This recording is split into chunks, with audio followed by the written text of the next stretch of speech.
The wind swept across the open plains, carrying with it the faint smell of rain and the low rustle of grass that stretched as far as the eye could see. In that vast land stood a man most would overlook a poor rancher named Samuel. His clothes were patched from years of wear. His boots cracked from countless miles walked in the dust, and his small ranch was little more than a shack surrounded by wooden fences that creaked each night in protest against the wind. Samuel's life had been a long story of hardship, marked by loss and endurance. He had no family of his own. His wife had passed away years ago, and the land that once yielded crops now only gave him enough to keep himself and his few cattle alive. Yet,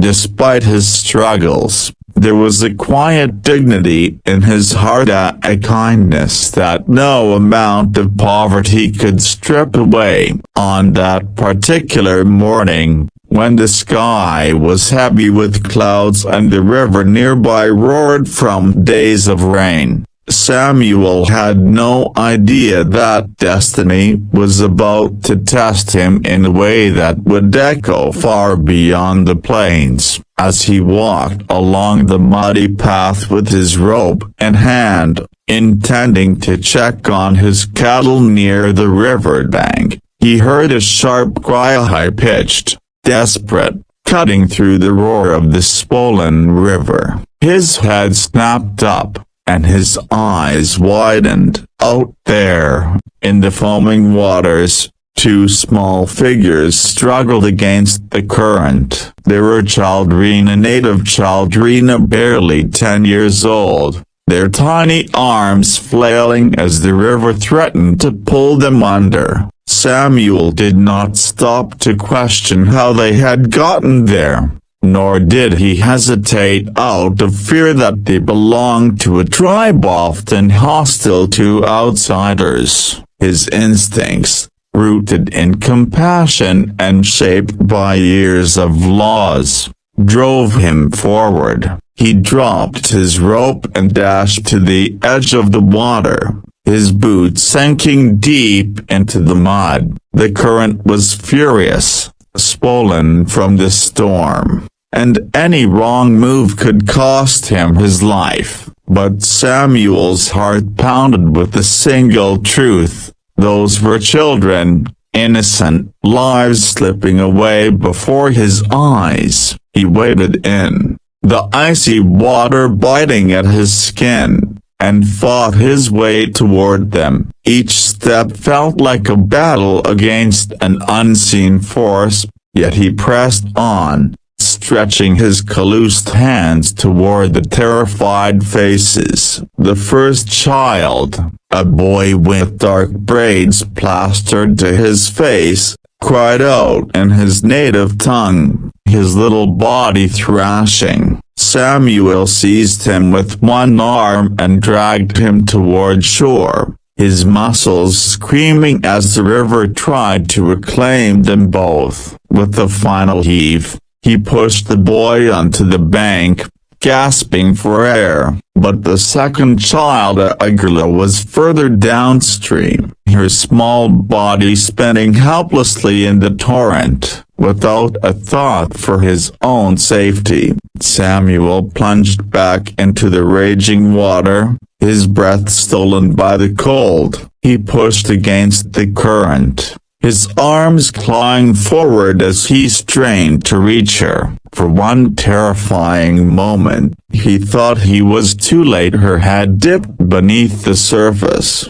swallowed by the river. Summoning every ounce of strength, Samuel dove under, his rough hands closing around her fragile wrist. He pulled her upward, her chest heaving as air filled her lungs once more, and with a roar of determination he dragged her back to shore. By the time they collapsed onto the wet grass, Samuel's body shook with exhaustion, his chest burned, and his vision blurred. But when he looked at the childrina, the boy coughing up water, the girl shivering yet alive, a wave of relief washed over him. He had saved them. For a moment, the world was silent except for the rushing river and the children's sobs. Samuel knelt in the mud, brushing the girl's wet hair from her face with the tenderness that revealed the father he might have been. Had life been kinder to him? He had no idea that in saving these children, he had just stepped onto a story far larger than himself, a story that would bring dawn filled with the thunder of hooves and the fire of 99 warriors riding toward his humble ranch.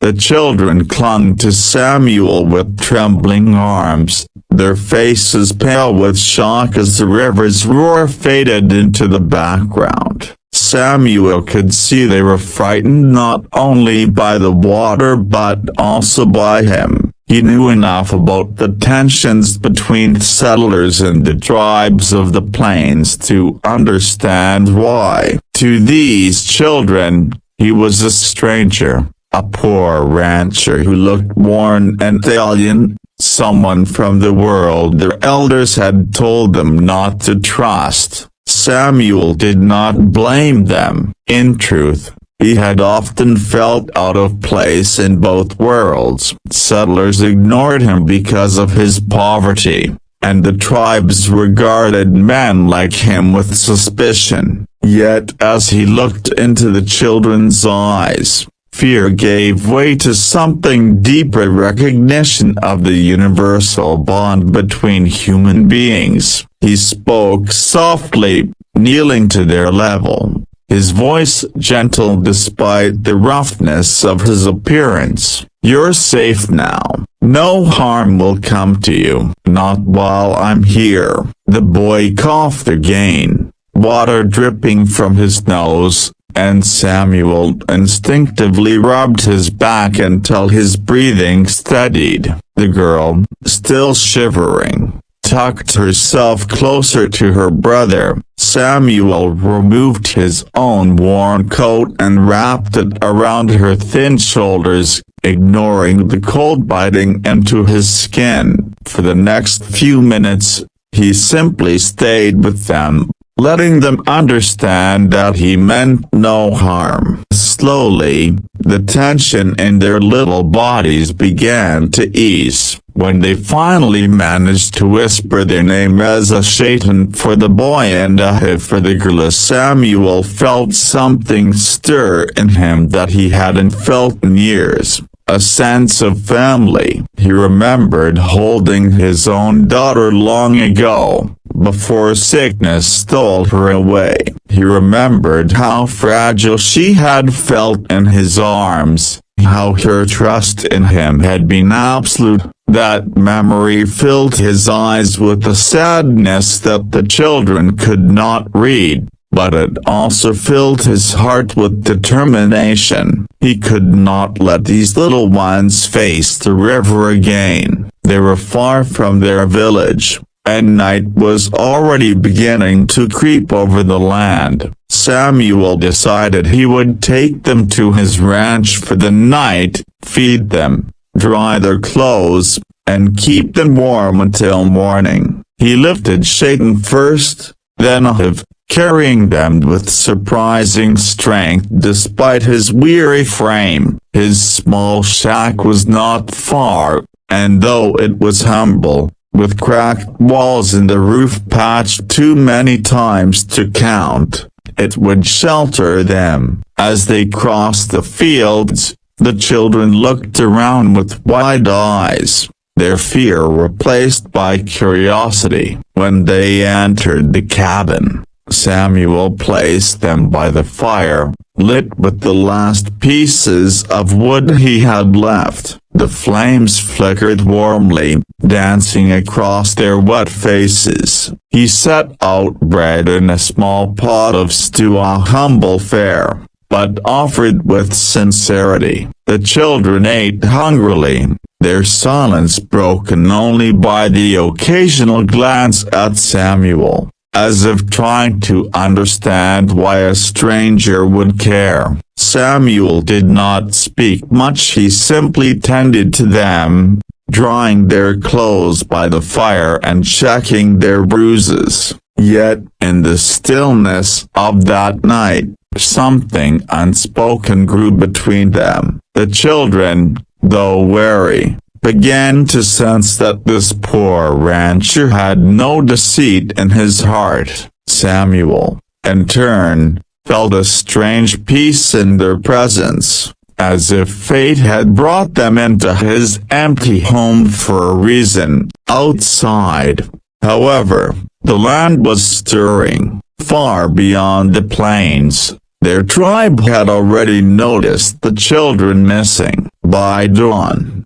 the father of Shaitan and Ahiva chief Neuel, a warrior of great renown, would ride out with 99 warriors to find his children. To him, the disappearance of his son and daughter could only mean capture or harm, and vengeance would be his only answer. Samuel could not know that as he tended to their wounds and whispered prayers for their safety, destiny was already galloping toward his ranch, bringing with it thunder, suspicion, and the weight of an entire people's fury. The night stretched long and restless inside Samuel's cabin. The storm outside had finally quieted, leaving only the drip of water from the eaves and the low crackle of the fire. Samuel sat in his wooden chair, staring at the children who had curled up on his old cot beneath a patched quilt.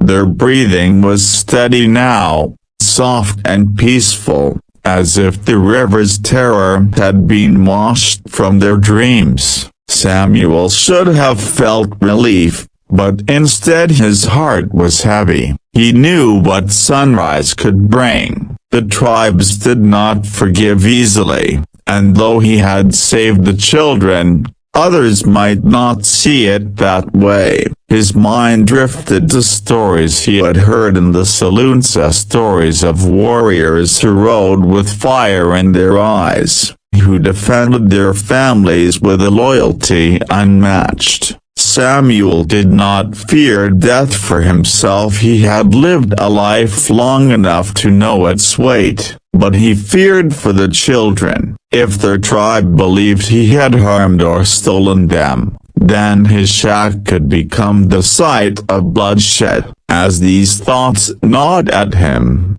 he looked at the girl's small hand peeking out from beneath the quilt. It reminded him again of his daughter's hand, so small, so trusting. That memory anchored him. He knew he could not turn these children away, no matter the risk. He whispered into the darkness, almost as if speaking to his late wife, "If I have to face 100 warriors at dawn, so be it, but I'll stand between them and these children, just as I would have for our own." Outside, the horizon began to glow faintly with the first signs of dawn. Samuel rose quietly, stepped to the door, and gazed out. In the distance, far beyond the rolling hills, he thought he heard a sound that made his blood run cold, to the distant rhythm of hooves pounding the earth. It was faint but steady, like thunder gathering strength. He closed his eyes, breathed deeply, and turned back inside. The children were still sleeping, unaware that their father and his 99 warriors were racing toward them. Samuel placed more wood on the fire, straightened his coat, and stood tall, readying himself. He was only a poor rancher with nothing but his courage and a heart that had long ago been broken, but in that moment, he felt as if all the trials of his life had prepared him for this day. As the sky brightened, the sound of hooves grew louder, shaking the very ground beneath his feet. The warriors were coming. Dawn would bring a reckoning, a one that would test whether compassion could stand against suspicion,